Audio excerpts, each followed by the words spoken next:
오늘은 그 야마구치 슈라고 하는 사람이 쓴 철학은 어떻게 삶의 무기가 되는가를 좀 소개를 하고 그 가운데 4-5개 정도의 그 주제를 선정해서 조금 설명을 드릴까 합니다.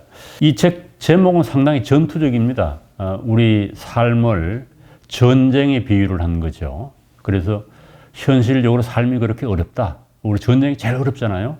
그래서 많은 사람들이 아마 무기라고 하는데 필이 꽂힌 게 아닌가 하는 생각이 듭니다. 살아가는 게 전쟁이고 그 전쟁에서 살아남으려고 하면은 좋은 무기를 가져야 되고, 그런데 재밌는 거는 그 무기가 딴 게 아니고 철학으로 잡았다는 겁니다. 그리고 그 철학도 동양 철학이 아니고 서양 철학입니다. 오히려 이 후속으로 보면은 이 유사한 걸 본따 가지고 이제 동양 철학 하시는 분들도 동양 철학적인 관점에서 무기를 개발할 수 있지 않을까 하는, 오히려 우리 정서에는 동양 철학이 더 적합한 게 많은 것 같습니다.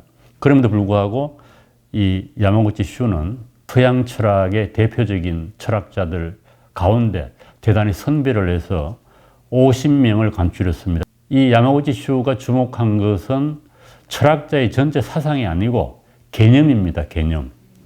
그래서 이 목차도 보게 되면 일본 원서에는 개념 중심으로 목차가 구성되어 있어요. 그런데 우리나라 책 번역서에는 조금 바꿔가지고 개념 중심이 아니고 뭐 이렇게 말로 설명을 하면서 잡은 것 같습니다. 예를 들면은 뭐 제일 처음에 나오는 타인의 시기심을 관찰하면 비즈니스의 기회가 보인다. 니체의 르상티망이라고 하는 중요한 개념인데 그 개념을 가져와서 비즈니스에 적용을 하는 겁니다. 물론 이제 뭐 비즈니스에만 적용되는 것이 아니고 우리가 세상을 이해하는데도 상당히 도움이 되는 그런 방식으로 독특하게 자기 관점에서 철학적 개념을 해석하고 그것을 또 이런 방식으로 이용할 수 있다라고 설명을 덧붙이고 있습니다. 이 야마구치 슈는 경영학 쪽에서 관심이 많은 분이고 일본에서도 이제 기업의 재무하고 인사에 대해서 컨설팅을 전문으로 하는 분입니다. 그리고 우리나라에도 이 야마구치 슈의 책이 최근에 12종류가 번역이 되어서 소개되고 있습니다. 우선 이제 제가 처음 말씀드리고 싶은 것은 이 책을 읽는 방법, 그 독서의 방법에 대해서 신용복 선생이 재미나는 얘기를 했습니다. 서삼독이라고 하는 말이에요. 책을 3번 읽는다 라고 해서 이런 얘기를 했습니다. 책은 반드시 3번 읽어야 합니다. 먼저 텍스트를 읽고 그 다음으로 그 필자를 읽고 그리고 최종적으로 그것을 읽고 있는 독자 자신을 읽어야 합니다. 모든 필자는 당대의 역사, 사회적 토대에 발을 딛고 있습니다. 그렇기 때문에 필자를 읽어야 합니다. 독자 자신을 읽어야 하는 까닭도 마찬가지입니다. 독서는 새로운 탄생입니다. 필자의 죽음과 독자의 탄생으로 이어지는 끊임없는 탈주입니다. 진정한 독서는 삼독입니다. 이제 삼독은 이제 원래 텍스트를 읽고 그 책을 쓴 필자를 읽고 그 다음에 책을 읽는 나를 읽으라는 얘기죠. 물론 책을 3번 읽으라는 얘기는 아닙니다. 우리가 책을 읽을 때 그걸 염두에 두라는 얘기죠. 그래서 저는 이제 독자 자신을 읽는 것, 이게 중요한 것 같아요. 물론 책이 손에 들어오는 그 계기는 뭐 다양할 수 있죠. 이 책을 뭐 신문 광고를 봤을 수도 있고 지인의 권고를 받았을, 추천을 받았을 수도 있고, 일단은 독자 무슨 책을 읽을 때는 뚜렷한 목적의식을 가져야 됩니다. 내가 이 책을 왜 읽지? 물론 뭐 아무 목적 없이 재미로 읽는다. 뭐 재미도 목적이긴 하죠. 그래서 책을 읽을 때는 대단히 선별적이어야 될 것 같아요. 그래서 좋은 책을 고르는 게 중요하다. 저는 그런 생각을 합니다. 그래서 어떤 책이 일단 들어오면은 책을 읽는다라고 하는 그 독서 행위에 대한 걸 이제 신용복 선생이 설명하는 거예요. 대개는 책을 쓰는 사람들은 그 당시 그 사람의 문제의식이 있는 겁니다. 아, 내가 이런 문제를 좀 해결해 보고 싶다 해서, 독자도 물론 그런 게 있습니다만, 그래 대부분의 책은 철저하게 역사적으로 지금 여기에서 출발을 하는 거예요. 그래서 모든 책에는 역사성이 들어가 있는 겁니다. 그리고 이 재미나는 얘기는 이제 필자가 죽고 독자가 탄생한다는 말인데, 이거는 책을 읽음으로써 지식이 들어오면 자기가 변화된다는 얘기기도 합니다. 모르던 것을 알게 됨으로써 가장 좋은 거겠죠. 우리가 책을 읽고 내 자신이 변하고 또 그 생각이 변함과 동시에 그걸 통해서 나의 삶이 변하고 또 나의 삶이 변하면 나아가서 사회가 좋은 방향으로 변할 수도 있겠다. 이런 생각을 해보게 됩니다. 철저하게 우리가 책을 읽는 이유는 자기 자신을 어떤 식으로든지 변화시키기 위해서 읽는다. 이렇게 볼 수가 있습니다. 그래서 이제 신인목 선생 독서를 오늘 간단하게 소개를 하고, 야마구치 슈는 의외로 대단히 젊습니다. 제가 보기에 젊은 거예요. 1970년생입니다. 이 책에 보면 35쪽에 이런 얘기가 나옵니다. 이 책은 나의 생업인 조직과 인재에 관한 컨설팅과 실생활의 문제 해결을 위한 유용한 토대로 편집하였다. 그러니까 생업, 이게 대단히 중요한 거죠. 그래서 이 사람은 생업에 충실하라는 얘기를 많이 해요. 그 생업을 사랑하고 충실하라는 말의 의미는 자기 일을 사랑하라는 얘기가 되겠습니다. 우리 대부분의 사람들은 생업이 불만족스러워요. 내가 이거 먹고 살려고 이 얘기는 하는데 이거 안 했으면 좋겠다. 이런 생각들이 많습니다. 이건 대단히 개인적으로도 불행한 거죠. 그래서 인간은 몸을 가지고 있기 때문에 생업에 종사하지 않을 수가 없습니다. 그 생업을 사랑하고 가급적이면 그 생업에서 전문가가 되려고 하는 노력이 필요하다. 그래서 이분은 자신의 생업에 대단히 충실하고 그러다 보니까 이쪽이 제1의 권위자가 됐겠죠. 그리고 이제 철학에 대한 개념 정의가 몇 군데 나오는데 이것 상당히 재미있는 철학에 대한 정의입니다. 모든 분야의 발견과 정보를 원형하면서 인류 사회 그리고 온 세계의 온갖 현상에 대해 자유자재로 통찰을 담아내는 학문이 철학이다. 이렇게 정의를 했어요. 그래서 철학을 대단히 높이 평가한 것 같습니다. 그리고 인간과 사회를 포함한 세계에서 일어나는 모든 현상을 해석하고 그것에 대한 통찰을 담고 그것을 또 개념으로 만들어내는 이런 작업이 철학이다라고 했습니다. 이 슈가 생각하는 철학은 우리가 철학 개론에서 생각하는 철학하고 틀려요. 여기에 이제 이 책의 장점이 있다고 저는 봅니다만은 철학 개론에서는 제일 처음에 들어가면은 철학이란 무엇인가 딱 나오면 필로소피아다 이렇게 설명을 해요. 그래서 지혜에 대한 사랑이다. 소피아가 이제 사랑이고 필로가 지혜니까 이게 뭐 하나만 한 일이 아니에요. 그래서 우리가 뭐 지혜가 중요하다는 얘기를 많이 하고 그걸 철학이라고 얘기를 하는데 실질적으로 가물가물한 철학에 대한 개념 정의죠. 그래서 우리가 철학은 다양하게 해석될 수 있겠습니다만은 일반적으로 우리가 사상가라고 하는 사람은 자기 나름대로 철학을 새롭게 정의하는 것 같아요. 그리고 프롤로그에 보게 되면은 미국에서 시카고 대학 총장을 했던 사람의 이제 빌려오는데 그레이트 북스라고 들어보셨을 거예요. 위대한 책이라고 해야 될까? 그걸 100권을 정해가지고 미국에서 대학에서 읽히죠. 우리나라도 한때는 그런 운동을 좀 벌였는데 이게 참 잘 안 되고 있다라고 얘기를 합니다. 뭐 거기에 이제 그레이트 북스에는 뭐 문사철 다 들어가는 거죠. 다양한 책이 들어가 있는데 지금 서울대학도 아마 100권을 정해가지고 목록을 해 놨을 겁니다. 그래서 그걸 이제 학생들한테 읽기를 권장하고 있는데 거의 뭐 대부분은 시간도 없고 또 원서라고 하는 게 무척 어렵잖아요. 어려워서 읽어도 무슨 소리인지 모르니까 거의 뭐 유명무실하지 않은가 하는 생각이 들기도 합니다. 그래서 교양이 없는 비즈니스맨을 이해하다 하니까 이때 뭐 보통 우리가 힘 있는 어떤 영향력이 있는 사람이라고 봐도 될 것 같기도 하고 그래서 이 선진국에서 보게 되면은 이 철학 교육이 엘리트 교육의 중심에 서 있다는 얘기를 해요. 예로 들었던 게 옥스포드 대학교에 PP 학부가 있는데 철학, 정치, 경제 중요한 건 다 들어가 있는 거죠. 그래서 아마 이 일종의 통합 과정인 것 같은데 뭐 여기에서도 철학을 제일 앞에다 놓고 가르친다. 그리고 프랑스 고등학교에서도 철학을 가르친다. 이거는 우리가 많은 사람들이 철학 전공자들만 그렇게 주장을 하는 거죠. 현재는 고등학교의 철학은 선택 과목으로 되어 있습니다. 학교장이 재량으로 철학 과목을 선택할 수 있는 실질적으로는 거의 선택을 안 하는 것 같아요. 그래서 현재 우리나라의 고등학교에서는 윤리와 사상이라고 하는 과목을 통해서 철학을 좀 가르치긴 합니다만 본격적으로 철학은 아닙니다. 그래서 철학을 고등학교 수준으로 내리는 게 좋겠다라고 하는 게 대단히 어려운 거죠. 또 그 당시에 실패한 것 중에 하나는 철학은 가르치되 시험을 보면 안 된다 이렇게 못을 박았어요.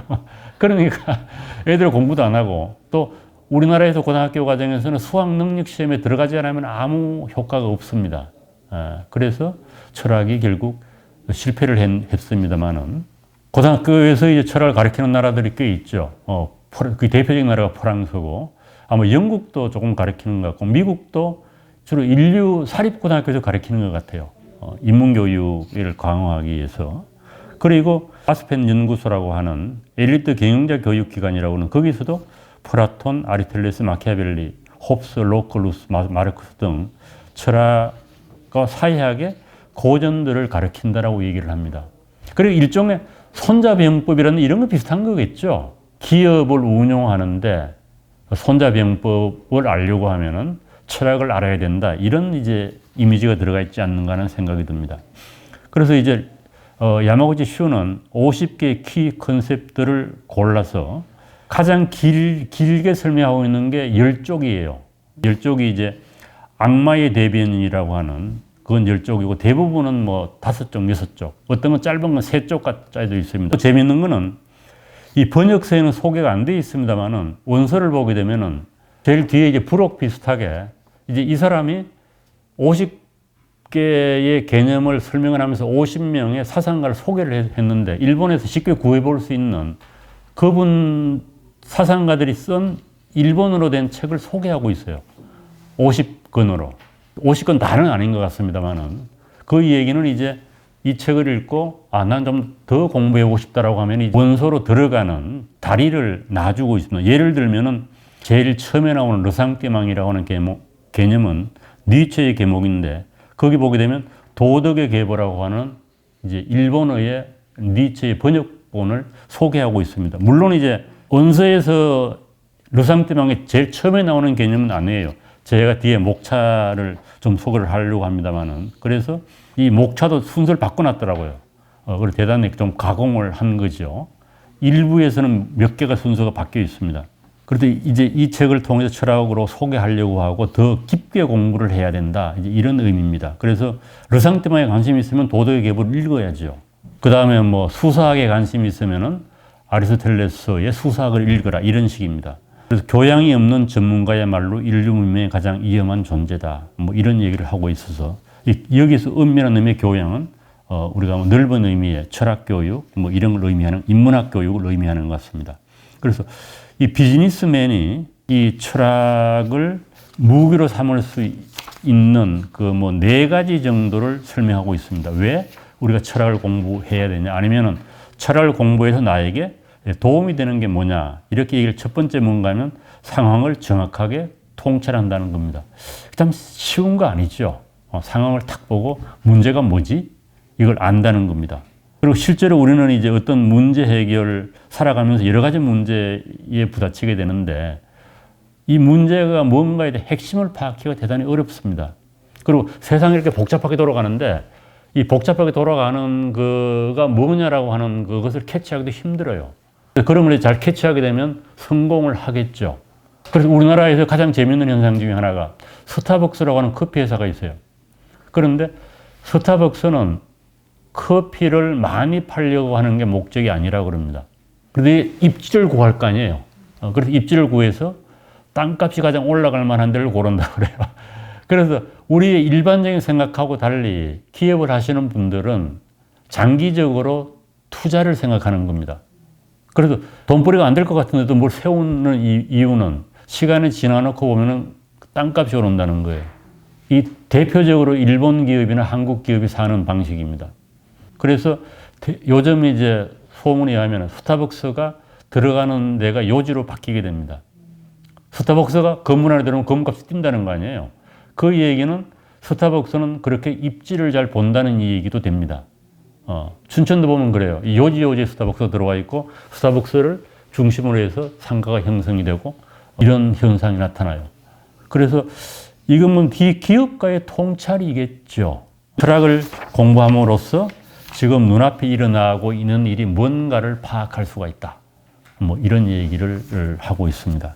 그래서 실제로는 대단히 어렵습니다만은 그걸 알게 되면 우리가 뭐 돈 버는 데 도움이 되고 자기 인생을 의미 있게 사는 데도 도움이 된다고 볼 수가 있습니다. 두 번째가 비판적 사고의 핵심을 배운다. 이거는 뭐 여러 차례 얘기하는 크리티컬 싱킹인데, 이 비판적 사고라고 하는 거는 사물을 달리 보는 겁니다. 철학의 역사는 지금까지 세상을 상식적으로 인식되거나 당연하다고 여겨진 것들에 대한 비판적 고찰의 역사다, 이런 얘기를 하고 있습니다. 그래서 우리가 상식에 도전해서 새로운 안목을 가지는 것이 비판적 사고예요. 그럼 비판적 사고는 우리가 크리티컬 싱킹이라고 사물을 비판적으로 본다고 하니 우리가 뭘 부정적으로 보라는 얘기는 아니에요. 내가 보고 그것을 나의 것으로 만드는 과정입니다. 우리가 대개 보면 교육이라고 하는 게 주입식이거든요. 그래서 그걸 그대로 받아들이지 말라는 거예요. 이게 뭐지 하고 받아들이더라도 자기 나름대로 해석을 하고 수긍을 해서 받아들이라는 얘기입니다. 쉽게 얘기하면 따라하지 말라는 얘기죠. 그래도 이 비판적 사고는 창조적 사고하고 연결이 되고, 또 이 비판적 사고는 문제 해결에 대단히 도움이 된다는 겁니다.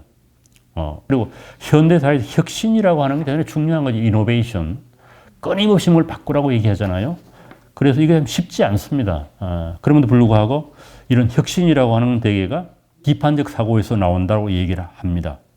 그래서 비즈니스맨은 철학을 배움으로써 자기 행동과 판단을 무의식중에 규정하고 있는 암묵적인 전제를 의식적으로 비판을 하고 새롭게 봄으로 말미암아 어떤 지적인 태도와 관점을 바꿀 수 있다, 이런 얘기를 합니다. 그래서 비판적 사고는 대단히 중요하고, 우리가 뭐 평범하게 살아가는 문제를 해결하는 것도 그런 것 같아요. 뭐 인간의 일상적으로 부딪히는 문제들, 그런 문제들에 대해서도 비판적 사고를 하는 것이 대단히 중요하다. 그런데 우리는 되게 습관적으로 행동을 많이 하니까 그게 비용이 덜 들어가서 그러겠죠. 비용이 덜 드는 습관적으로 행동하면 그냥 생각을 안 하잖아요. 그래서 그거는 크리티컬 싱킹하고는 거리가 멀다, 이렇게 볼 수가 있습니다. 그리고 세 번째로 얘기하는 게 아젠다를 정한다. 이거 대단히 중요한 것 같아요. 아젠다는 과제를 의미하고, 과제가 혁신의 출발점이라는 겁니다. 혁신은 사회가 안고 있는 중요한 과제를 해결함으로부터 실현된다. 뭐 혁신은 곳곳에서 일어나는 거죠. 정치하는 사람들은 정치하는 사람들이 혁신을 해야 되고, 기업하는 사람들은 기업하는 사람대로, 또 뭐 공부하는 사람들은 또 공부하는 사람들이 혁신을 해야 되고, 막연하게 하라는 게 아니고 아젠다 설정이 실제로 대단히 중요한 것 같습니다. 그래서 내가 무엇을 하더라도 아젠다를 설정하고 그것을 해결하려고 할 때에 발전이 있다는 얘기죠. 그러면서 예로 들고 있는 게 스티브 잡스의 캘리그라퍼를 예로 들고 있습니다. 스티브 잡스가 대학에 들어가서 중퇴를 했다고 그러잖아요. 그때 매혹되었던 게 필체를 연구를 많이 한 대학이어서 대학 곳곳에 아름다운 필체로 이렇게 간판이 붙어 있다고 그래요. 그래서 그 당시에 이제 캘리그래퍼의 아름다움을 알았다는 겁니다. 그래서 그 아젠다를 설정하려고 하면은 뭔가를 알아야 된다는 거죠. 글자의 아름다움을 알고 있었기 때문에 스티브 잡스가 이제 아름다운 필체를 가진 컴퓨터를 만들어냈다. 뭐 물론 이제 우리나라의 그 뭐 한글도 필체가 많이 아름다워지고 있습니다만은 끊임없이 그 폰트 개발이 되고 있는 거죠. 또 그 다음에 예로 들고 있는 게, 이거는 뭐 좋은 예는 아닌 것 같습니다만은 체게바라 예로 들고 있어요. 체게바라. 미국 옆에 있는 나라. 원래 남미에서 활동하다가 쿠바로 와서 혁명 일으키는 사람이죠. 그래서 이거는 체게바라의 책을 읽을 때 이런 걸 못 본 것 같은데, 체게바라가 플라톤의 이상국가를 머릿속에 가지고 있다는 거예요. 그래서 세상을 이상국가처럼 만들겠다고 하는 생각을 했다는 겁니다. 예로 든 거예요. 그리고 체게바라의 아젠다는 뭔가 하면 플라톤의 이상국가를 현실에 실현하는 것이고, 그것은 공산주의 사회를 만드는 것이었다고 생각을 했겠죠. 그런데 결국은 잘 안 된 거죠. 그래서 그걸 이제 아젠다에 설명하면서 체계바라 얘기를 하는 겁니다. 과제를 설정하고 우리가 어떤 뭐 행동을 하라, 이런 얘기가 되겠죠. 그 다음에 이제 네 번째로는 이 철학을 알게 되면은 같은 비극을 되풀이지 않는다. 참 이거 어려운 얘기예요. 예. 이게 제일 좋은 말이기도 하죠. 실패로부터 배웠으니까 같은 그 실패를 반복하지 않는다는 얘기를 이렇게 하고 있는 겁니다. 그래서 철학을 배우게 되면은 네 가지의 그 중요한 일이 일어난다. 그래서 철학을 공부하라. 상황을 정확하게 통찰할 수가 있고, 비판적 사고를 할 수가 있고, 아젠다를 정할 수가 있고, 동일한 비극을 되풀이하지 않는다. 이것이 철학을 배우는 중요한 목적이고, 그래서 우리가 철학을 배워야 한다. 특히 이제 비즈니스맨에게 그런 얘기를 하고 있는 겁니다. 케인즈 얘기를 이제 인용을 한 게 있는데, 케인즈의 책에 나오는 것하고는 좀 번역이 간격이 있는 것 같은데, 이건 대단히 유명한 구절입니다. 케인즈 일반 이론. 거기에 앞에 이런 얘기가 나와요. 이게 생각의 중요성이기도 하고 이념의 중요성이기도 하는데, 아이디어의 중요성을 얘기하는 건데, 이런 얘기를 합니다. 경제학자나 정치 철학자의 아이디어는 그것이 옳았을 때나 틀렸을 때나 모두 일반적으로 생각하는 것보다는 더 강력하다. 실제로 세계를 통치하는 사람은 극소수다. 이건 민주주의적인 말은 아니죠. 어떤 지적인 영향을 받지 않는다고 생각하는 실제적인 사람도 대개 어떤 죽은 경제학자의 노예이다. 이 얘기는 뭔가 하면은 우리의 그 생각은 되게 개념의 지배를 받는다는 얘기예요. 그래서 현재 경제학이 되게 죽은 경제학자들의 어떤 개념에 사로잡혀 있다는 얘기가 되겠죠. 그래서 그 개념을 알면은 우리가 세상을 이해하는 데 대단한 도움이 된다. 이런 얘기를 얘기하고 있고, 또 이 아이디어는 실제로 세상을 바꾸는 역할을 합니다. 어느 경제학자나 철학자가 어떤 아이디어를 냈으면은 그 아이디어에 따라서 세상을 바꾸겠다라고 하는 사람들이 나타나죠. 그래서 실제로 세상을 바꾸는 겁니다. 인류 역사가 그래서 발전하는 거라고 봐야 되겠죠.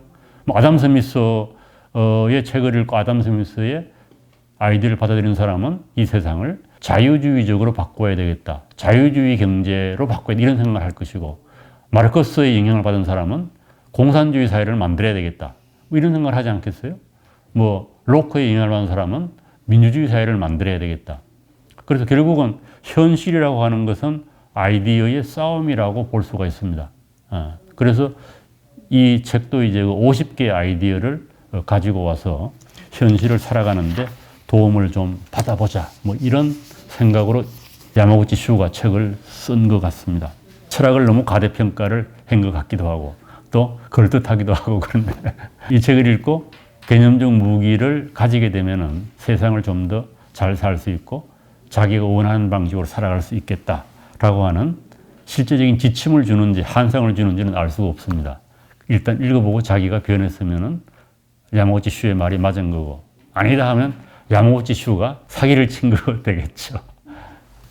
이제 우리가 책을 이제 쓰는 사람들은 다 변명을 해야 돼요. 내가 이 책을 쓰는 이유를 대야 됩니다. 왜 그런가 하면은 비슷한 책이 엄청나게 많이 나와 있거든요. 철학 개론 책이 우리나라도 꽤 있어요. 일본은 아마 더 많습니다. 일반 독자들 철학 개론을 많이 읽으니까, 그래서 철학 입문서라고 그러죠. 일본의 철학 입문서가 이렇게 많은데 그럼에도 불구하고 내가 왜 이 철학 입문서를 다시 쓰느냐라고 하는 얘기입니다. 그러면서 이 책은 기존의 것하고 다르다는 거예요. 이거 부각시켜야 되죠. 왜 다르냐라고 하는 그 설명을 크게 보면 세 가지로 요약을 해놨는데, 야마구치 슈는 자기가 철학자가 아니고 하니까 또 변명의 필요성을 느꼈을지도 모르겠습니다. 일반적으로 강단 철학이라고 부르는 거죠. 대학에서 가르치는 철학입니다. 그 철학은 크게 보면은 입문서 내지는 철학 개론을 쓰는 방식은 두 가지예요. 첫 번째가 뭔가 하면 철학사를 가르칩니다. 서양 철학이 지금으로부터 한 2500년 전에 밀레토스라고 하는 지역에서 처음 발생했다. 지금 그리스의 섬이죠, 밀레토스. 그래서 최초의 철학자가 탈레스다. 탈레스는 세상의 근원, 만물의 근원을 물이라고 했다. 이렇게 설명을 해요. 왜 그러면은 탈레스를 철학자라고 부르느냐? 그 이전까지는 자연 현상을 신화적으로 설명을 했다는 거예요. 뭐 신들의 작동 방식으로 설명을 했는데 탈레스는 합리적으로 설명하기 시작했다는 거예요. 그래서 탈레스가 철학의 시발자다. 이렇게 해서 탈레스부터 쭉 이제 철학자들을 소개합니다. 그 뒤에 뭐 소크라테스가 나오고 소피스가 나오고, 그 다음에 플라톤이 나오고 아리스토텔레스가 나오고, 중세로 가면 아우구스티누스가 나오고 안셀무스가 나오고, 르네상스에 오면 마키아벨리, 홉스, 로크 이런 사람들이 나오고, 현대 철학이 나오고 해서 철학자를 쭉 나열을 해요. 그래서 뭐 최근에 현대까지 살아있는 철학자들까지 이제 나오는 거죠. 이것이 이제 전형적인 철학을 이해하는 방식인데 이게 대단히 효과적이에요. 왜 그런가 하면은 대개 철학자들은 이전 철학자들의 문제의식을 받아가지고 자기 나름대로 문제를 해결하려고 하거든요. 그러니까 이해하기가 편하잖아요. 주제별로 쭉 이렇게. 이해하기가 쉽고 이거는 흥미는 없어요. 우리 성경 보면은 신약 성경 처음 읽으려고 하면 족보가 쫙 나오잖아요. 그게 대단히 중요한 거죠. 그런데 그 흥미를 잃게 돼요. 구약도 그렇고. 그래서 철학의 본질을 이해하는 대단히 중요한 방식임에도 불구하고 읽는 사람들, 철학을 수용하는 사람 입장에서는 지루하기 짝이 없다는 겁니다. 그리고 이건 안 되겠다는 겁니다. 그래서 또 다른 한 가지 방식이 뭔가 하면은 주제 중심으로 철학을 설명을 해요. 예를 들면 철학의 분야가 이런 거예요. 존재론, 형이상학, 윤리학, 인식론, 미학 이런 식으로 해서 주제별로 이렇게 해서 쭉 설명을 해요. 그건 어떻게 보면 철학의 본질에 조금 더 가깝게 접근할 수가 있겠는데 여전히 더 어렵습니다. 철학사보다는. 이 두 가지가 이제 전형적으로 강단 철학에서 철학을 소개하는 방식이에요. 그런데 이 사람이 보니까 그 재미가 없다는 거예요. 사람들의 재미가 없다는 얘기는 사람들의 흥미도 못 불러일으키고 자기도 무슨 소리인지 모르겠다는 얘기가 들어가 있습니다. 그래서 이 사람은 철학을 역사적으로 보지 않겠다는 겁니다. 시간축으로 서술하지 않겠다 이 얘기는 역사를 버리고 그냥 아무거나 꺼와가지고 주제별로 재구성하겠다는 거예요. 그렇다고 해서 철학의 전통적인 철학의 주제로 재구성은 아니고 지가 또 개념을 만들어서 그 주제별로 재구성을 했어요.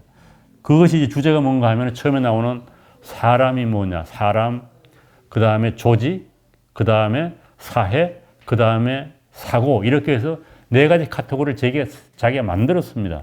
그래서 이거별로 이제 주제를 딱 모아가지고 설명을 해요. 이게 당연히 독특한 거죠. 이 사람이 안 한 방식으로 다 만들 수 있겠죠. 자기의 관심에 따라서 뭐 사랑이라고 하는 주제로 철학의 개념을 꺼올 수도 있고 정오라고 하는 걸 꺼올 수 있고 뭐 관심을 자기 나름대로 가지고 하는데 이 사람은 그렇게 잡은 거예요. 사람이 뭐지? 조직이 뭐지? 사회가 뭐지? 생각이 뭐지? 이렇게 얘기하면 이게 어떻게 보면은 경영을 하거나 사람을 다루는 학문, 물건을 팔고 기업을 하는 사람들이 대단히 중요한 핵심입니다. 기업하는 사람들은 뭘 만들어내려고 하면은 기업에 채용을 해서 사원을 그 사람들을 잘 다루어야 되는 것이고 또 맞는 걸 팔아먹으려고 그러면 소비자를 알아야 되잖아요. 그러니까 사람을 아는 게 대단히 중요한 거예요.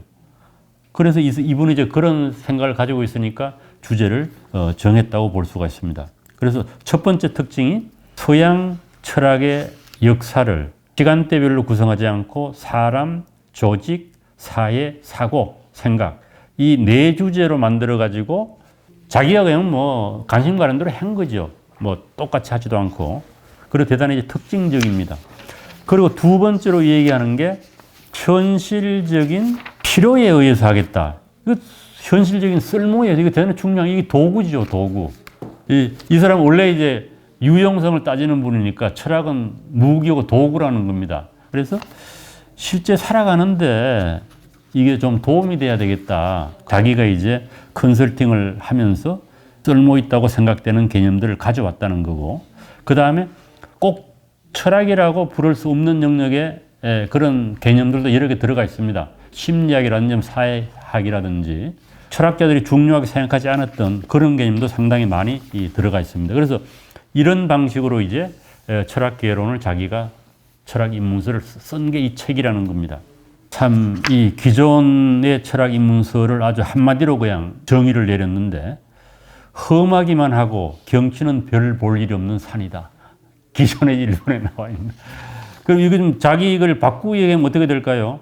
아주 쉽고 경치가 좋은 산이다. 이렇게 되겠죠. 등반하기도 쉽고 또 보기도 좋고 그래서 일종의 미끼라고도 볼 수가 있습니다. 그래서 철학에 관심을 가진 사람들이 기존의 철학 입문서에 관심을 못 가지고 있는데 자기는 그렇지가 않다. 나는 강단 철학 방식으로 책을 서술하지 않았다. 해서 4개의 키 컨셉들을 중심으로 했다. 이런 얘기입니다. 그러면서 이제 그 키 컨셉들을 설명하면서 철학 이론을 가지고 들어와요. 개념을 가지고 들어옵니다. 첫 번째가 사람입니다. 타인과 자신의 사고방식과 행동 양식에 대해서 깊이 통찰하게 한다. 이 사람을 아는 거죠. 그리고 실질적으로 우리가 봉착하는 대부분의 문제는 사람과 사람 사이에 발생하는 문제입니다. 알프레드 아들러라고 하는 심리학자가 있는데 이 사람이 한 말이 모든 고민은 인간관계로 인한 고민이다. 이런 얘기를 했어요. 여러분들 중에 뭐 불교 신도가 아니더라도 법륜 스님의 경문적설 그거 상당히 유효하다고 저는 생각을 하는데 거기 보면 다 그런 거예요. 인간관계를 깔끔하게 어떤 원칙을 정하고 거기에 따라서 행동하면은 모든 문제가 해결될 수가 있다. 이제 법륜 스님의 기본 주장이에요. 뭐 대표적인 이제 결혼할 때 인간관계가 이제 시작이 되는 거 아니에요? 법륜 스님의 기본적인 핵심은 결혼 준비를 잘해라 이렇게 얘기를 해요. 결혼 준비는 상대방에게 내가 적응하려고 하는 거다. 상대방을 받아들일 준비가 돼 있어야 된다. 인간은 잘 안 변한다는 거예요. 그래서 핵심은 뭔가 하면은 상대방 보고 변하라고 하지 말고 변하는 건 너밖에 없다는 거예요. 그래서 오히려 사람에게 적응하려고 하는 마음의 각오가 있을 때 결혼을 해야 된다는 거예요. 그래서 인간관계의 핵심은 그거예요. 내가 상대방에 맞추거나 아니면 상대방을 떠나는 길밖에 없는 거죠. 그래서 우리가 할 수 있는 거는 자기를 바꾸는 거다. 이런 얘기입니다. 그리고 이제 알프레드 아들러 얘기가 나왔으니까 잠깐 한마디 더 하면은 우리나라에 이제 한때 또 이것도 베스트셀러였어요. 기시미 이치로가 쓴 미움받을 용기라고 하는 책이 있습니다. 이거 안 보신 분 한번 보세요. 미움받을 용기. 이 책 대단히 잘 쓴 책입니다. 기시미 이치로는 원래가 교토대학에서 고대 철학을 한 사람이에요. 아리스토텔레스 철학을 한 사람입니다. 그래서 아리스토텔레스의 철학을 이용해서 우리가 어떻게 하면 좀 더 의미 있는 삶을 살 수 있느냐라고 하는 일종의 자기계발서 비슷한 건데 대단히 철학적이에요. 거기에 나오는 게 미움받을 용기. 이거 쉽지 않죠.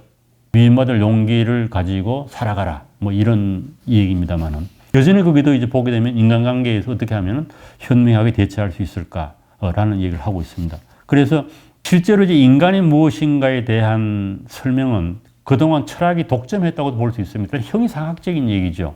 그러나 최근에는 과학이 발전하면서부터 특히 의학, 심리학, 뇌과학, 이게 19세기부터 발전한 거죠.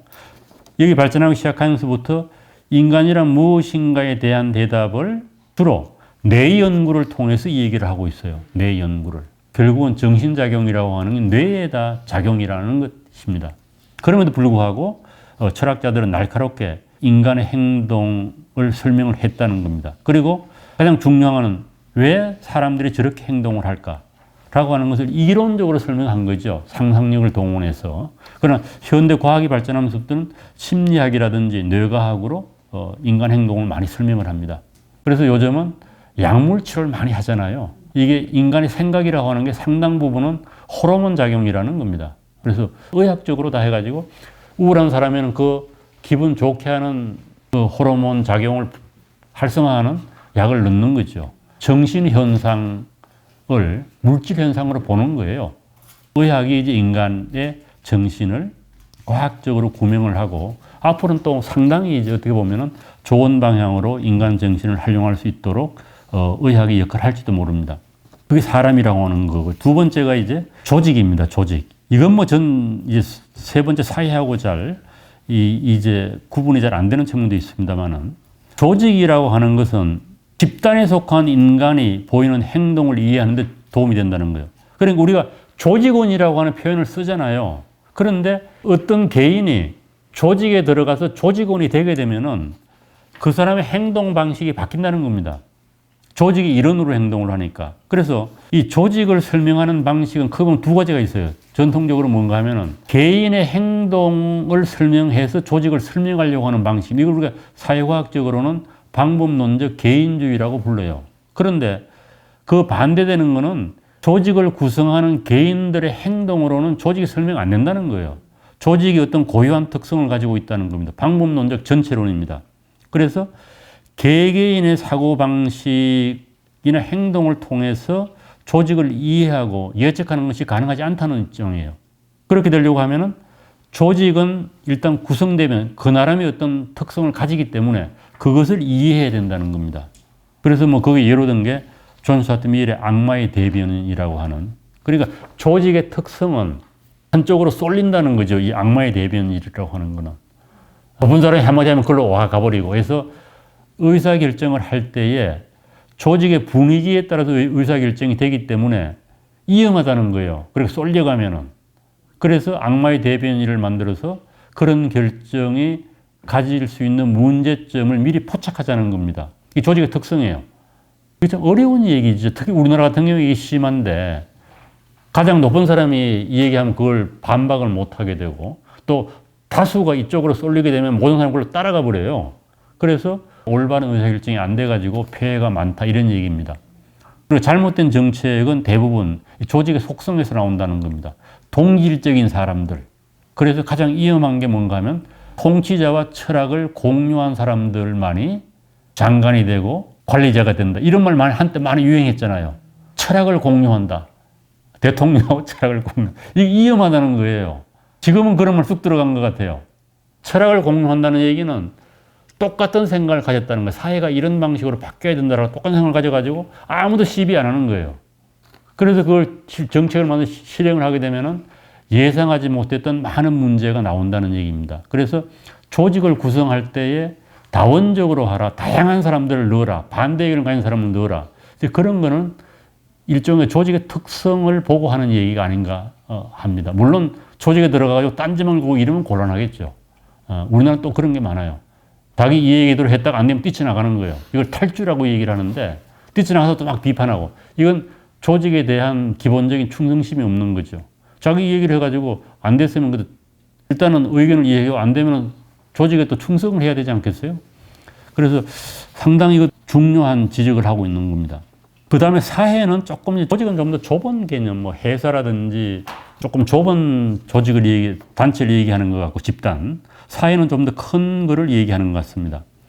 우리가 일반적으로 쓰는 말 사회라고 있잖아요. 그래서 사회를 구성하는 과정과 그 메커니즘을 이해하는데 이 철학이 도움을 준다는 얘기입니다. 사회는 또 사회대로 작동을 하니까 어떤 사회가 이상적인가.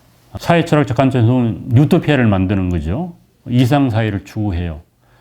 우리나라에도 보면 대동사회라든지 소국 가민의 사회, 또 서양 같은 경우는 뭐 플라톤의 이상국가, 또 뭐 건대로 오게 되면은 뭐 또 이상국가가 많이 있지.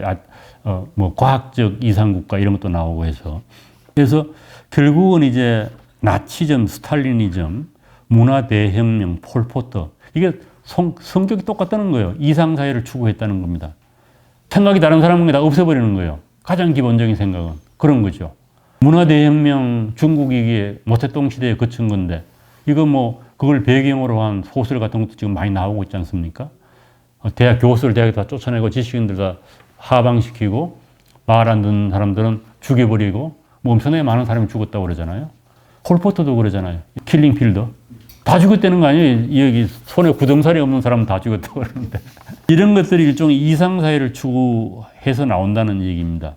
그래서 지옥으로 가는 길은 선의로 포장되어 있다라고 하는 말을 인용을 하고 있습니다. 그래서 우리가 이제 그렇다고 해서 이렇게 더 좋은 사회에 대한 것을 포기하라는 말은 아니고 조금 더 지금보다 조금 더 나은 사회를 만들어가는 것이 합리적이다 이런 얘기를 이제 하고 있는 겁니다. 여기서는 이제 마르크스의 소외 개념을 설명하고 있습니다. 그 다음에 마지막으로 사고라고 하는 거는 생각하는 거예요. 이게 대단히 중요한 거죠. 모든 일을 깊고 예리하게 고찰할 수 있는 돌파구를 마련한다. 우리가 깊게 생각하고 뭐 넓게 생각하라 뭐 이렇게 생각을 잘하라고 얘기하지 않습니까? 그리고 철학의 역사는 그것 자체가 장대한 사고 과정의 기록이다 해서 우리가 생각할 때에 어떻게 하면 생각을 잘할 수 있을까? 우리가 잘 생각하도록 방해하는 요소가 뭔가? 뭐 이게 이제 동굴의 우상, 우리 뭐 교과서에 배운 얘기죠. 이제 이런 얘기를 하고 있습니다. 그리고 이제 현실의 그 쓸모에 기초한다라고 하는 일종의 철학을 도구로 얘기하는 그 지고 여기서 재밌는 건 이제 자기 이 철학 책의 특성을 얘기하면서 서양 철학에서 대단히 중요하게 여겨지는 철학자가 3명을 자기는 전혀 언급을 안 했다는 거예요. 그 칸트하고 스피노자하고 키에르케고르입니다. 특히 칸트가 대단히 중요한 철학자거든요. 그런데 언급하지 않는 이유가 현실에 별로 쓸모가 없다고 본 것 같아요. 그런데 물론 이 사람들 철학도 현실에 쓸모 있게 해석할 여지는 많이 전 있다고 보는데 이 사람의 관점에서 봐서 그렇다는 얘기입니다. 어렵기만 하고 소위 말하면 험하기만 하고 풍경이 별로다 이런 얘기예요. 그래서 이 3사람을 뺐다. 이걸 자랑처럼 얘기하고 있습니다. 다른 철학계로 나온 구분이 이런 얘기가 있죠. 이것도 상당히 재미있는 표현인 것 같습니다. 칸트는 인식론과 윤리학에 중요한 업적을 남겼지만은 현실에는 별로 쓸모가 없다. 이 얘기는 되게 추상적이라는 얘기를 이렇게 하고 있는 것 같습니다. 스피노자도 그래요. 대단히 중요한 철학자면 스피노자도. 키에르케고르는 실존주의 철학자죠. 유실론적 실존주의 철학자인데 주로 기독교 얘기를 해서 이렇게 판단했는지 모르겠습니다. 그래서 이분이 이제 쓸모가 있다고 하는 이렇게 얘기를 합니다. 철학자의 키 컨셉이란 말을 많이 써요. 키 컨셉은 즐겁게 살아가는 목적에 적합한지를 따라 판단을 했다. 우리의 목적은, 인생의 목적은 즐겁고 나다운 인생을 살면서 행복해지는 것이다. 이렇게 정의를 내렸어요. 대단히 포괄적이고 추상적이죠. 그리고 많은 사람들이 그럴듯하다고 느끼겠죠. 행복이 뭔지 모르겠습니다만은 행복해지는 것이다. 행복해지는데 도움이 되는 철학적 개념만을 자기가 골랐다. 이제 이런 주장이라고 볼 수가 있습니다. 그것도 세 번째로 이제 나온 게 철학 이외의 영역에도 개념을 가져왔다는 거죠. 물론 이 개념들은 밀접하게 철학하고 연관되어 있습니다. 경제학 개념, 문화인류학 개념, 심리학, 언어학 뭐 이런 쪽에서 개념을 가져왔다는 겁니다. 그래서 이런 개념들은 이 분야의 개념들을 우리가 알게 되면은 사물을 정확하게 인식하는데 도움을 받을 수가 있다. 이런 주장을 하고 있습니다. 상당히 어려운 얘기입니다만은 현대 이제 인식론도 전통적인 인식론도 이제 물리학이 들어옴으로 말미암아 상당한 정도 철학자들의 주장이 손상을 입었다는 얘기를 이건 또 사실이기도 합니다. 현대 물리학자 하이젠베르크는 불확정성의 원리를 주장했고 또 아인슈타인은 상대성 원리를 주장했죠. 그리고 양자역학도 들어왔죠. 그동안 서양 철학, 특히 근대 철학은 절대 공간, 절대 시간을 상정한 거예요. 칸트 철학이 그렇거든요. 그런데 절대 공간, 절대 시간이 보편적으로 존재한다고 가정을 했는데 불확정성의 원리나 양자역학이나 상대성 이론은 시간과 공간의 절대성은 없다는 겁니다. 이게 다 우주로 나가면은 여기에 지구의 시간 공간이 아니다 무너져 버리는 거죠. 상대성 원리가 그런 거 아니겠어요? 그래서 물리학이 들어오면서부터 철학이 어떤 절대를 추구하는 것은 무너져 버린 거예요. 허망하다는 겁니다. 보편적 뭐 이런 걸 추구하는 것 해서 물리학이라든지 생물학이라든지 이런 것들이 또 철학에 영향을 미치고 또 철학의 전통적 개념들을 다 쓸모없는 것으로 만들어버린 측면이 강하다라는 얘기를 하고 있습니다. 그래서 철학은 인접 분야의 학문적 성과를 받아들여야 한다. 이제 이런 주장을 해서 자기가 비철학적인 분야에서 가져온 개념이 왜 필요한가를 정당화하는 주장이라고 볼 수가 있습니다. 이제 우리가 책을 이제 쓰는 사람들은 다 변명을 해야 돼요. 내가 이 책을 쓰는 이유를 대야 됩니다. 왜 그런가 하면은 비슷한 책이 엄청나게 많이 나와 있거든요. 철학 개론 책이 우리나라도 꽤 있어요. 일본은 아마 더 많습니다. 일반 독자들 철학 개론을 많이 읽으니까 그래서 철학 입문서라고 그러죠. 일본의 철학 입문서가 이렇게 많은데 그럼에도 불구하고 내가 왜 이 철학 입문서를 다시 쓰느냐라고 하는 얘기입니다. 그러면서 이 책은 기존의 것하고 다르다는 거예요. 이거 부각시켜야 되죠. 왜 다르냐라고 하는 그 설명을 크게 보면 세 가지로 요약을 해놨는데 야마구치 슈는 자기가 철학자가 아니고 하니까 또 변명의 필요성을 느꼈을지도 모르겠습니다. 일반적으로 강단 철학이라고 부르는 거죠. 대학에서 가르치는 철학입니다. 그 철학은 크게 보면은 입문서 내지는 철학 개론을 쓰는 방식은 두 가지예요. 첫 번째가 뭔가 하면 철학사를 가르칩니다. 서양 철학이 지금으로부터 한 2500년 전에 밀레토스라고 하는 지역에서 처음 발생했다. 지금 그리스의 섬이죠, 밀레토스. 그래서 최초의 철학자가 탈레스다. 탈레스는 세상의 근원, 만물의 근원을 물이라고 했다. 이렇게 설명을 해요. 왜 그러면은 탈레스를 철학자라고 부르느냐? 그 이전까지는 자연 현상을 신화적으로 설명을 했다는 거예요. 뭐 신들의 작동 방식으로 설명을 했는데 탈레스는 합리적으로 설명하기 시작했다는 거예요. 그래서 탈레스가 철학의 시발자다. 이렇게 해서 탈레스부터 쭉 이제 철학자들을 소개합니다. 그 뒤에 뭐 소크라테스가 나오고 소피스가 나오고 그 다음에 플라톤이 나오고 아리스토텔레스가 나오고 중세로 가면 아우구스티누스가 나오고 안셀무스가 나오고 르네상스에 오면 마키아벨리, 홉스, 로커 이런 사람들이 나오고 현대 철학이 나오고 해서 철학자를 쭉 나열을 해요. 그래서 뭐 최근에 현대까지 살아있는 철학자들까지 이제 나오는 거죠. 이것이 이제 전형적인 철학을 이해하는 방식인데 이게 대단히 효과적이에요. 왜 그런가 하면은 대개 철학자들은 이전 철학자들의 문제의식을 받아가지고 자기 나름대로 문제를 해결하려고 하거든요. 그러니까 이해하기가 편하잖아요. 주제별로 쭉 이렇게. 이해하기가 쉽고 이거는 흥미는 없어요. 우리 성경 보면은 신약 성경 처음 읽으려고 하면 족보가 쫙 나오잖아요. 그게 대단히 중요한 거죠. 그런데 그 흥미를 잃게 돼요. 구약도 그렇고. 그래서 철학의 본질을 이해하는 대단히 중요한 방식임에도 불구하고 읽는 사람들, 철학을 수용하는 사람 입장에서는 지루하기 짝이 없다는 겁니다. 그리고 이건 안 되겠다는 겁니다. 그래서 또 다른 한 가지 방식이 뭔가 하면 주제 중심으로 철학을 설명을 해요. 예를 들면 철학의 분야가 이런 거예요. 존재론, 형이상학, 윤리학, 인식론, 미학 이런 식으로 해서 주제별로 이렇게 해서 쭉 설명을 해요. 그건 어떻게 보면 철학의 본질에 조금 더 가깝게 접근할 수가 있겠는데 여전히 더 어렵습니다. 철학 사보다는. 이 두 가지가 이제 전형적으로 강단 철학에서 철학을 소개하는 방식이에요. 그런데 이 사람이 보니까 그 재미가 없다는 거예요. 사람들의 재미가 없다는 얘기는 사람들의 흥미도 못 불러일으키고 자기도 무슨 소리인지 모르겠다는 얘기가 들어가 있습니다. 그래서 이 사람은 철학을 역사적으로 보지 않겠다는 겁니다. 시간축으로 서술하지 않겠다 이 얘기는 역사를 버리고 그냥 아무거나 꺼와가지고 주제별로 재구성하겠다는 거예요. 그렇다고 해서 철학의 전통적인 철학의 주제로 재구성은 아니고 지가 또 개념을 만들어서 그 주제별로 재구성을 했어요.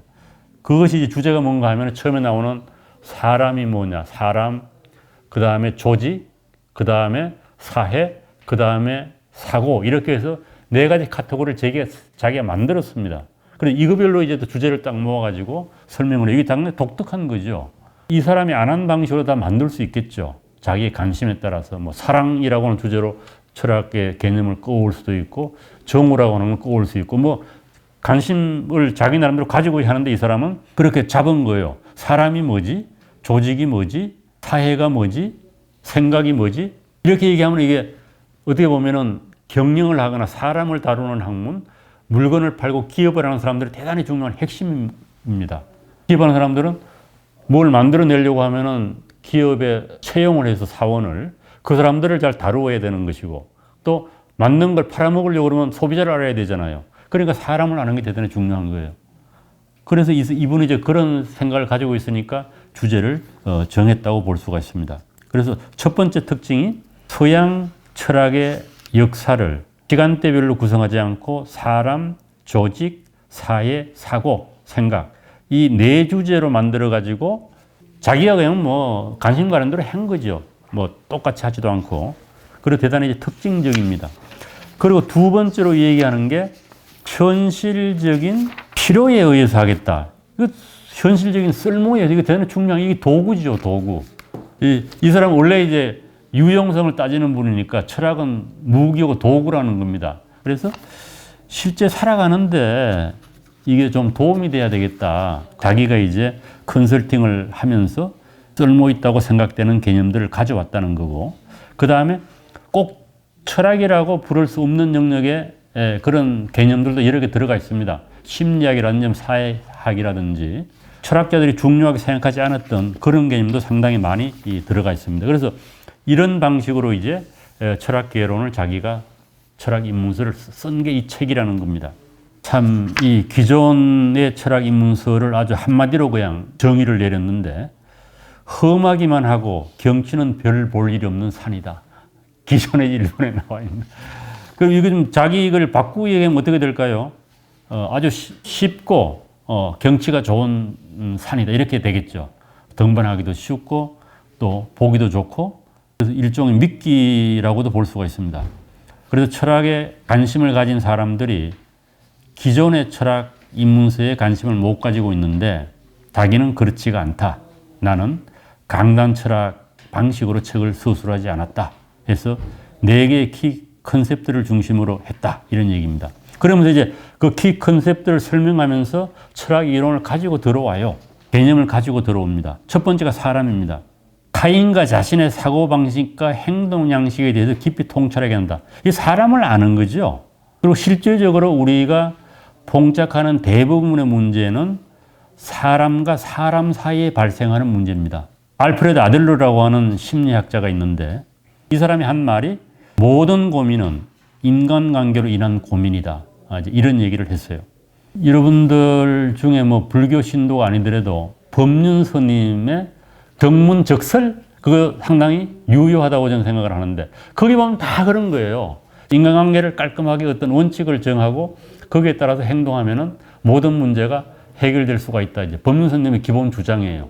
뭐 대표적인 이제 결혼할 때 인간관계가 이제 시작이 되는 거 아니에요? 법륜 스님의 기본적인 핵심은 결혼 준비를 잘해라 이렇게 얘기를 해요. 결혼 준비는 상대방에게 내가 적응하려고 하는 거다. 상대방을 받아들일 준비가 돼 있어야 된다. 인간은 잘 안 변한다는 거예요. 그래서 핵심은 뭔가 하면은 상대방 보고 변하라고 하지 말고 변하는 건 너밖에 없다는 거예요. 그래서 오히려 사람에게 적응하려고 하는 마음의 각오가 있을 때 결혼을 해야 된다는 거예요. 그래서 인간관계의 핵심은 그거예요. 내가 상대방에 맞추거나 아니면 상대방을 떠나는 길밖에 없는 거죠. 그래서 우리가 할 수 있는 거는 자기를 바꾸는 거다. 이런 얘기입니다. 그리고 이제 알프레드 아들러 얘기가 나왔으니까 잠깐 한마디 더 하면은 우리나라에 이제 한때 또 이것도 베스트셀러였어요. 기시미 이치로가 쓴 미움받을 용기라고 하는 책이 있습니다. 이거 안 보신 분 한번 보세요. 미움받을 용기. 이 책 대단히 잘 쓴 책입니다. 기시미 이치로는 원래가 교토대학에서 고대 철학을 한 사람이에요. 아리스토텔레스 철학을 한 사람입니다. 그래서 아리스토텔레스의 철학을 이용해서 우리가 어떻게 하면 좀 더 의미 있는 삶을 살 수 있느냐라고 하는 일종의 자기계발서 비슷한 건데 대단히 철학적이에요. 거기에 나오는 게 미움받을 용기. 이거 쉽지 않죠. 미움받을 용기를 가지고 살아가라. 뭐 이런 얘기입니다만은. 여전히 거기도 이제 보게 되면 인간관계에서 어떻게 하면 현명하게 대처할 수 있을까라는 얘기를 하고 있습니다. 그래서 실제로 이제 인간이 무엇인가에 대한 설명은 그동안 철학이 독점했다고 볼 수 있습니다. 형이상학적인 얘기죠. 그러나 최근에는 과학이 발전하면서부터 특히 의학, 심리학, 뇌과학, 이게 19세기부터 발전한 거죠. 여기 발전하기 시작하면서부터 인간이란 무엇인가에 대한 대답을 주로 뇌 연구를 통해서 얘기를 하고 있어요. 뇌 연구를. 결국은 정신작용이라고 하는 게 뇌에다 작용이라는 것입니다.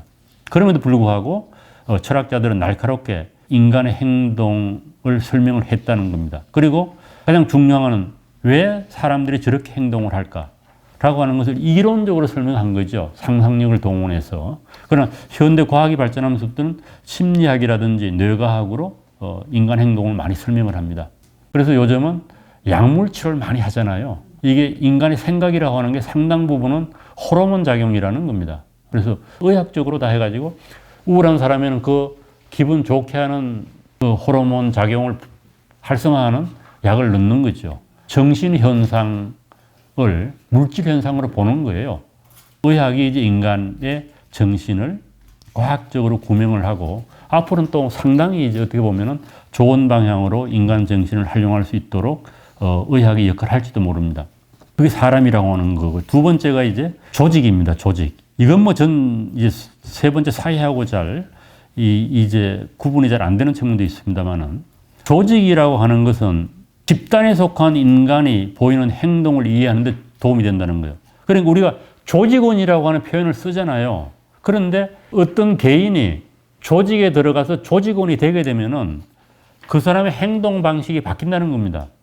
조직이 일원으로 행동을 하니까. 그래서 이 조직을 설명하는 방식은 크게 보면 두 가지가 있어요. 전통적으로 뭔가 하면은 개인의 행동을 설명해서 조직을 설명하려고 하는 방식. 이걸 우리가 사회과학적으로는 방법론적 개인주의라고 불러요. 그런데 그 반대되는 거는 조직을 구성하는 개인들의 행동으로는 조직이 설명 안 된다는 거예요. 조직이 어떤 고유한 특성을 가지고 있다는 겁니다. 방법론적 전체론입니다. 그래서 개개인의 사고방식이나 행동을 통해서 조직을 이해하고 예측하는 것이 가능하지 않다는 입장이에요. 그렇게 되려고 하면은 조직은 일단 구성되면 그 나름의 어떤 특성을 가지기 때문에 그것을 이해해야 된다는 겁니다. 그래서 뭐 거기 예로 든 게 존 스튜어트 밀의 악마의 대변이라고 하는, 그러니까 조직의 특성은 한쪽으로 쏠린다는 거죠. 이 악마의 대변이라고 하는 거는. 어떤 사람이 한마디 하면 그걸로 와 가버리고 해서 의사결정을 할 때에 조직의 분위기에 따라서 의사결정이 되기 때문에 위험하다는 거예요. 그렇게 쏠려가면은. 그래서 악마의 대변인을 만들어서 그런 결정이 가질 수 있는 문제점을 미리 포착하자는 겁니다. 이 조직의 특성이에요. 이게 좀 어려운 얘기죠. 특히 우리나라 같은 경우에 이게 심한데 가장 높은 사람이 이 얘기하면 그걸 반박을 못 하게 되고 또 다수가 이쪽으로 쏠리게 되면 모든 사람이 그걸로 따라가 버려요. 그래서 올바른 의사결정이 안 돼가지고 폐해가 많다 이런 얘기입니다. 그리고 잘못된 정책은 대부분 조직의 속성에서 나온다는 겁니다. 동질적인 사람들. 그래서 가장 위험한 게 뭔가 하면 통치자와 철학을 공유한 사람들만이 장관이 되고 관리자가 된다. 이런 말 한때 많이 유행했잖아요. 철학을 공유한다. 대통령하고 철학을 공유. 이게 위험하다는 거예요. 지금은 그런 말 쑥 들어간 것 같아요. 철학을 공유한다는 얘기는 똑같은 생각을 가졌다는 거예요. 사회가 이런 방식으로 바뀌어야 된다라고 똑같은 생각을 가져가지고 아무도 시비 안 하는 거예요. 그래서 그걸 정책을 만들어 실행을 하게 되면은 예상하지 못했던 많은 문제가 나온다는 얘기입니다. 그래서 조직을 구성할 때에 다원적으로 하라. 다양한 사람들을 넣어라. 반대 의견을 가진 사람을 넣어라. 그런 거는 일종의 조직의 특성을 보고 하는 얘기가 아닌가 합니다. 물론 조직에 들어가가지고 딴지만 보고 이러면 곤란하겠죠. 우리나라는 또 그런 게 많아요. 자기 이 얘기대로 했다가 안 되면 뛰쳐나가는 거예요. 이걸 탈주라고 얘기를 하는데 뛰쳐나가서 또 막 비판하고 이건 조직에 대한 기본적인 충성심이 없는 거죠. 자기 얘기를 해가지고 안 됐으면 일단은 의견을 이해하고 안 되면 조직에 또 충성을 해야 되지 않겠어요?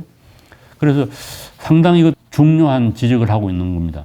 그 다음에 사회는 조금, 조직은 좀 더 좁은 개념, 뭐 회사라든지 조금 좁은 조직을 단체를 얘기하는 것 같고 집단. 사회는 좀 더 큰 거를 얘기하는 것 같습니다. 우리가 일반적으로 쓰는 말 사회라고 있잖아요. 그래서 사회를 구성하는 과정과 그 메커니즘을 이해하는데 이 철학이 도움을 준다는 얘기입니다. 사회는 또 사회대로 작동을 하니까 어떤 사회가 이상적인가. 사회 철학적 관점에서는 유토피아를 만드는 거죠. 이상 사회를 추구해요. 우리나라에도 보면 대동사회라든지 소국 가민의 사회, 또 서양 같은 경우는 뭐 플라톤의 이상국가, 또 뭐 건대로 오게 되면은 뭐 또 이상국가가 많이 있지. 뭐 과학적 이상국가 이런 것도 나오고 해서. 그래서 결국은 이제 나치즘, 스탈리니즘, 문화대혁명, 폴포터. 이게 성격이 똑같다는 거예요. 이상사회를 추구했다는 겁니다. 생각이 다른 사람은 다 없애버리는 거예요. 가장 기본적인 생각은. 그런 거죠. 문화대혁명, 중국이 이게 모태동 시대에 거친 건데, 이거 뭐, 그걸 배경으로 한 소설 같은 것도 지금 많이 나오고 있지 않습니까? 대학 교수를 대학에 다 쫓아내고 지식인들 다 하방시키고, 말 안 듣는 사람들은 죽여버리고, 뭐 엄청나게 많은 사람이 죽었다고 그러잖아요. 폴포트도 그러잖아요. 킬링필더. 다 죽었다는 거 아니에요? 여기 손에 굳음살이 없는 사람은 다 죽었다고 그러는데. 이런 것들이 일종의 이상사회를 추구해서 나온다는 얘기입니다. 그래서 지옥으로 가는 길은 선의로 포장되어 있다라고 하는 말을 인용을 하고 있습니다. 그래서 우리가 이제 그렇다고 해서 이렇게 더 좋은 사회에 대한 것을 포기하라는 말은 아니고 조금 더 지금보다 조금 더 나은 사회를 만들어가는 것이 합리적이다 이런 얘기를 이제 하고 있는 겁니다. 여기서는 이제 마르크스의 소외 개념을 설명하고 있습니다. 그 다음에 마지막으로 사고라고 하는 거는 생각하는 거예요. 이게 대단히 중요한 거죠. 모든 일을 깊고 예리하게 고찰할 수 있는 돌파구를 마련한다. 우리가 깊게 생각하고 뭐 넓게 생각하라 뭐 이렇게 생각을 잘하라고 얘기하지 않습니까?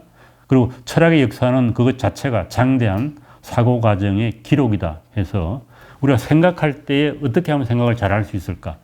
우리가 잘 생각하도록 방해하는 요소가 뭔가? 뭐 이게 이제 동굴의 우상, 우리 뭐 교과서에 배운 얘기죠. 이제 이런 얘기를 하고 있습니다. 그리고 이제 현실의 그 쓸모에 기초한다라고 하는 일종의 철학을 도구로 얘기하는 그 지고 여기서 재밌는 건 이제 자기 이 철학 책의 특성을 얘기하면서 서양 철학에서 대단히 중요하게 여겨지는 철학자가 3명을 자기는 전혀 언급을 안 했다는 거예요. 그 칸트하고 스피노자하고 키에르케고르입니다. 특히 칸트가 대단히 중요한 철학자거든요. 그런데 언급하지 않는 이유가 현실에 별로 쓸모가 없다고 본 것 같아요. 그런데 물론 이 사람들 철학도 현실에 쓸모 있게 해석할 여지는 많이 전 있다고 보는데 이 사람의 관점에서 봐서 그렇다는 얘기입니다. 어렵기만 하고 소위 말하면 험하기만 하고 풍경이 별로다 이런 얘기예요. 그래서 이 3사람을 뺐다. 이걸 자랑처럼 얘기하고 있습니다. 다른 철학계로 나온 구분이 이런 얘기가 있죠. 이것도 상당히 재미있는 표현인 것 같습니다. 칸트는 인식론과 윤리학에 중요한 업적을 남겼지만은 현실에는 별로 쓸모가 없다. 이 얘기는 되게 추상적이라는 얘기를 이렇게 하고 있는 것 같습니다. 스피노자도 그래요. 대단히 중요한 철학자면 스피노자도. 키에르케고르는 실존주의 철학자죠. 유실론적 실존주의 철학자인데 주로 기독교 얘기를 해서 이렇게 판단했는지 모르겠습니다. 그래서 이분이 이제 쓸모가 있다고 하는 이렇게 얘기를 합니다. 철학자의 키 컨셉이란 말을 많이 써요. 키 컨셉은 즐겁게 살아가는 목적에 적합한지를 따라 판단을 했다. 우리의 목적은, 인생의 목적은 즐겁고 나다운 인생을 살면서 행복해지는 것이다. 이렇게 정의를 내렸어요. 대단히 포괄적이고 추상적이죠. 그리고 많은 사람들이 그럴듯하다고 느끼겠죠. 행복이 뭔지 모르겠습니다만은 행복해지는 것이다. 행복해지는데 도움이 되는 철학적 개념만을 자기가 골랐다. 이제 이런 주장이라고 볼 수가 있습니다. 그것도 세 번째로 이제 나온 게 철학 이외의 영역에도 개념을 가져왔다는 거죠.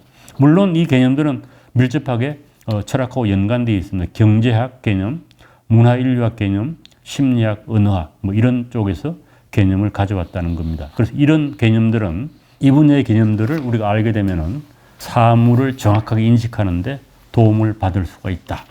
이런 주장을 하고 있습니다. 상당히 어려운 얘기입니다만은 현대 이제 인식론도 전통적인 인식론도 이제 물리학이 들어옴으로 말미암아 상당한 정도 철학자들의 주장이 손상을 입었다는 얘기를 이건 또 사실이기도 합니다. 현대 물리학자 하이젠베르크는 불확정성의 원리를 주장했고 또 아인슈타인은 상대성 원리를 주장했죠. 그리고 양자역학도 들어왔죠. 그동안 서양 철학, 특히 근대 철학은 절대 공간, 절대 시간을 상정한 거예요. 칸트 철학이 그렇거든요. 그런데 절대 공간, 절대 시간이 보편적으로 존재한다고 가정을 했는데 불확정성의 원리나 양자역학이나 상대성 이론은 시간과 공간의 절대성은 없다는 겁니다. 이게 다 우주로 나가면은 여기에 지구의 시간 공간이 아니라 무너져 버리는 거죠. 상대성 원리가 그런 거 아니겠어요? 그래서 물리학이 들어오면서부터 철학이 어떤 절대를 추구하는 것은 무너져 버린 거예요. 허망하다는 겁니다. 보편적 뭐 이런 걸 추구하는 것 해서 물리학이라든지 생물학이라든지 이런 것들이 또 철학에 영향을 미치고 또 철학의 전통적 개념들을 다 쓸모없는 것으로 만들어버린 측면이 강하다라는 얘기를 하고 있습니다. 그래서 철학은 인접 분야의 학문적 성과를 받아들여야 한다. 이제 이런 주장을 해서 자기가 비철학적인 분야에서 가져온 개념이 왜 필요한가를 정당화하는 주장이라고 볼 수가 있습니다.